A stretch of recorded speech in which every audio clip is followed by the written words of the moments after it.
Welcome to another Franchise Wars, and yet another recap, reaction, and review series.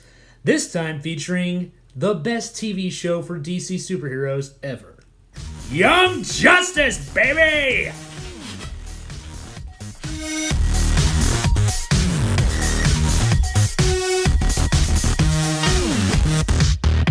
That's right, the show is back, and we immediately start off with a small bang with some major consequences. In this case, a young girl is kidnapped from a hospital and horribly experimented on by someone who I'm pretty certain is Dr. Double X. And she gets superpowers. And it ends badly for her because she's leading an attack with parademons on Rand when Black Lightning meets her and an accident occurs. His voice sounds familiar.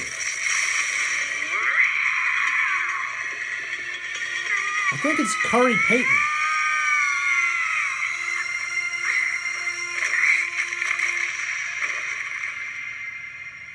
What just happened?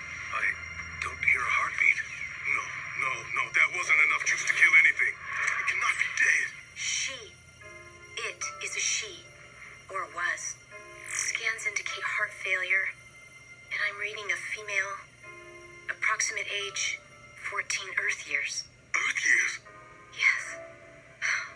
I'm sorry, but this is a... We're less than 5 minutes into this thing, and already Greg Weisman is using the new digital format of the series to give us a dead 14-year-old. That's pretty hard hitting. And it's pretty rough when we get back to the Justice League headquarters, and we see the groups all getting together. You got the Justice League, you got the team, and you've got a new Aquaman. Yeah! Calder got an upgrade. Waiting for you. It looks like as a way of compensating for Wally West dying and therefore we don't get to see him as the Flash, we instead get to see Calder become Aquaman. Not only Aquaman, but a chairperson of the League with Wonder Woman, an actual leader of the big public superhero group, which would be good. Except Lex Luthor is using his power as the new Secretary General of the United Nations to weaken them, while the planet is struck by a huge pandemic of a horrifyingly realized idea. Namely, that if metahumans are valuable and anybody can be a metahuman, then you just grab some kid off the street and start experimenting on them. Which is horrifying. The League can't do anything, and Batman has been reading his comics from the 80s. I'm sorry, but I hereby tender my resignation to the Justice League. This season's called Outsiders. They're doing the actual Outsiders... Oh, wow. Yep. We actually have Batman forming his original Black Ops group in the 1980s, the Outsiders. Basically, the idea was the Justice League had to follow rules, and that got in the way of Batman's idea of justice. He'd get people who could work outside the system, because I'm Batman. Which, is pretty cool. Now, as you saw there, a good chunk of the League's membership got up and left with him. Not just the guys we saw disappear as holograms, but also Green Arrow, who's another powerful member of the League. And as they leave to see the team's members, who I guess have also probably been compromised thanks to the events of the last season.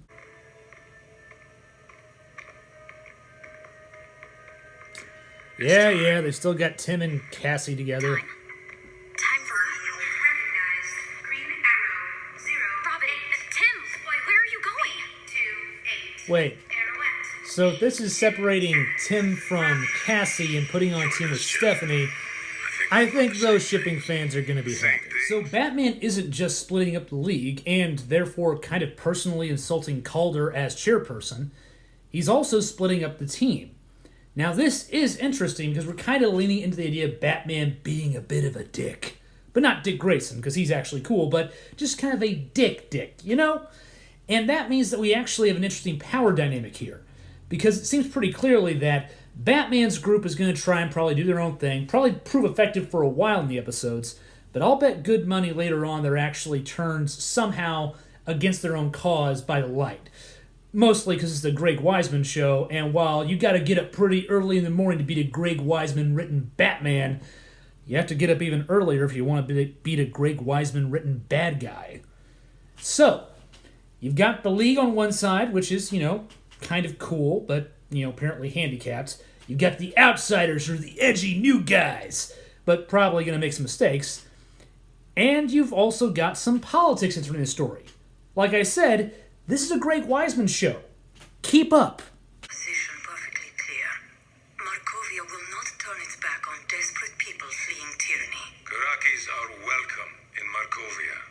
But that is not what Current events commentary. All over the world. Nice. Children and teens. Now, the crazy thing is, I know the lead-in time for cartoons is insane, and there's a very good chance that since Greg Weisman's been working on this show for literally years, we might be seeing a plot point that was actually written about, I don't know, maybe even like 10 years ago.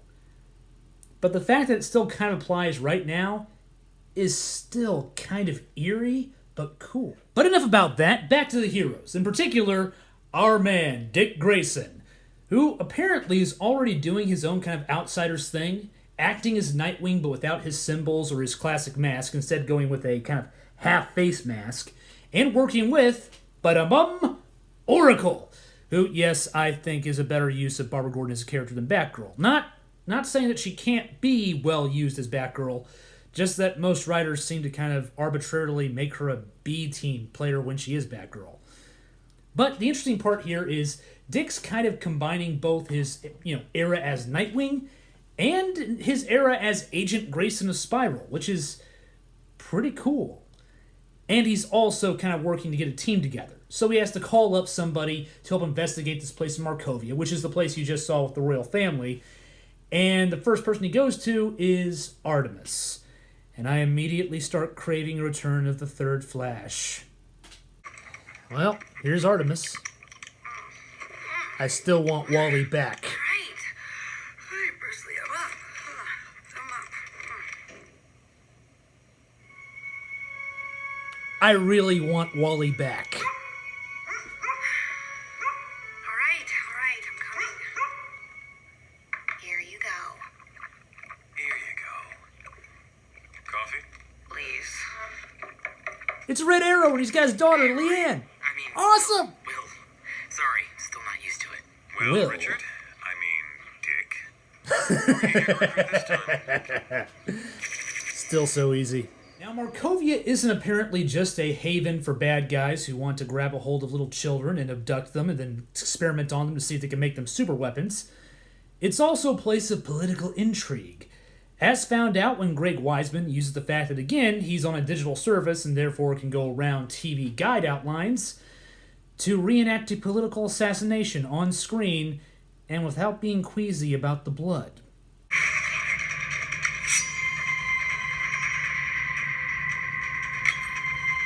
Wait.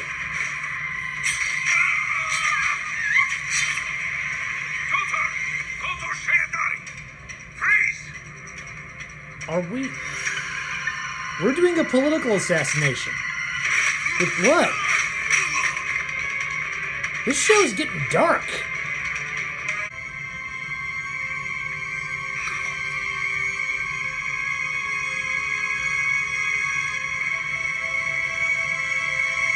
Oh, wow. Greg Weisman is going to have fun with this series on a digital network. Now, the Markovian royal family includes two important characters, one of which is mostly relegated to comics. That's Geoforce. That's the young prince with the sideburns there you saw, the mutton chops. He's an Earth mover and is going to be a superhero and probably join the Outsiders since he's a founding member of the original team. And his kid sister, Tara, or as we call her in Teen Titans world, Tara. Now, traditionally speaking, whenever Tara gets brought up, they immediately start getting some kind of group together to form the, Judas contract story, where she betrays the team. I mean, the Teen Titans cartoon did it. There was a Teen Titans movie that did it. It's basically the raison d'etre for her character. But there is no Teen Titans team in this continuity, not officially. So I'm really curious if they'll actually do something more creative with her, or maybe even treat her kind of like Atlee, the Tara from the Power Girl series, who was 100% good and had a lot of fans. Who knows? But enough about that, back to the story. Dick Grayson is going off to recruit another member, this time Superboy. And some fangirls are probably going to be just having their little minds blown by the next scene. It's Clark. Kal-El, Superman. He's been off in space so long, I feel more of a Need? burden. Are they living Here on together? Earth to, step up. You'll do what you need to do, Connor. You'll do what's right. You always do. Shippers are going to be so happy about this. It's just one mission, and you can always count on me. I can prove it. I'm carrying this around for a month, waiting for just the right moment. I figure the moment's now. That's moving fast. Will you marry me? Yes! Wait.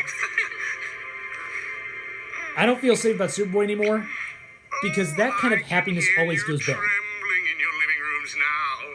Bridget Gordon, martial law. Isn't that a bit extreme? But martial law was invented for a reason, my friends. Isn't that right, Baron? It's not I am quite Tim afraid Curry. that is As you heard me state there are two worries I have about the scene. The first is that, yeah, Tim Curry's replacement isn't quite doing an impression of him. He's got the energy of the character down, but I know I'm going to be missing me the Tim Curry voice. It's just too perfect for Glorious Godfrey. The other part is that, yes, I am worried about Superboy right now. I mean, I just have this immediate reaction. If a character is told that he has a happy ending, or if it looks like he's going to get a happy ending, somebody in the writing room is thinking, I should ruin his life, or kill him. And that is a very real possibility. That won't stop Dick from recruiting his final member, Black Lightning, who is original in the comics, another founding member of the Outsiders, but here quit the Justice League after accidentally killing the young girl at the beginning of the video. No. Forget it. Don't even start. It's an entire meta-human trafficking syndicate that we can take down in one night. When it's all over, we go our separate ways. Yeah, you heard Black Lightning. I'm sure he's retired. He's not getting back into the light. B07.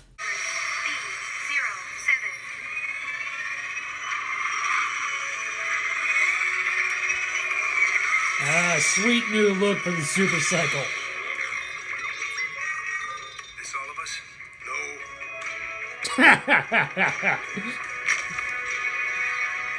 Never underestimate the powers of Dick Grayson.